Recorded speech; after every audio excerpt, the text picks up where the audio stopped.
we've been called to build up the body. Ooh. In Psalm 133, it accurately demonstrates the wonderful nature of unity by using Aaron as an example. The oil poured over him is a symbol of anointed. When things are anointed, things get started.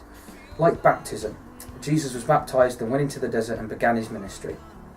In the same way, when we're anointed to do something, we go. So unity brings a go. Aaron was the high priest of Israel. Jesus now calls us high priests, which is brilliant, which means none of us have an excuse. The blessing is life forevermore, which is salvation. And we know that we believe in Jesus and he takes away our sin.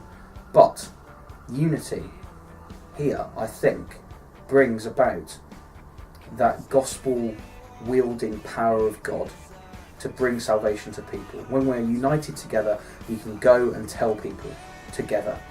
In 1 Corinthians 12, there's a wonderful analogy of the church being the body of Christ. Verse 13 says that we are baptized into one body. That means we're one, we're together. You can't be without me. Funny thing is, it says we're all different. We're not all an eye, we're not all an ear, we're not all a nose, we're not all a pinky toe. We all make up different parts. See, this is why Christ wants us to keep our personality. We are still us, but we are part of something bigger than just us. Verses 21 to 24 tells us we need to look after other parts of us. Sometimes when there are hurting parts or parts that need more care, we need to do that together.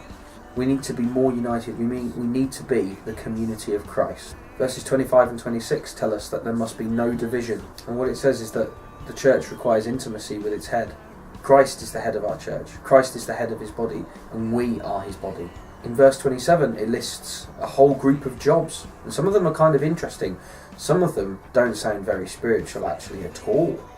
After all these wonderful things of teachers and apostles and evangelists, we get administrations and helpers. And sometimes we like to tier these things up and say some people are more important, but they're not. We need to do all of these jobs to make sure that the body of Christ works perfectly.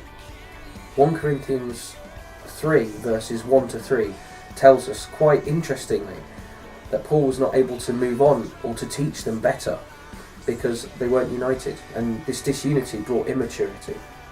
And this is something that I personally love in the church, is when we are united, we are mature, and we can go on with God. We need to look after about building the body. We need to be less about ourselves and more about the others in the body. We need to take care of each other. We need to look after each other. We need to encourage each other. In Hebrews 10, it tells us that we shouldn't forsake meeting together and to spur each other on to do good works. How can we do that if we're not united? How can we do that if we're not together? There's a good way of being together, being united and being as one. It's called church. That's what God's called us to be. So in that case, see you Sunday.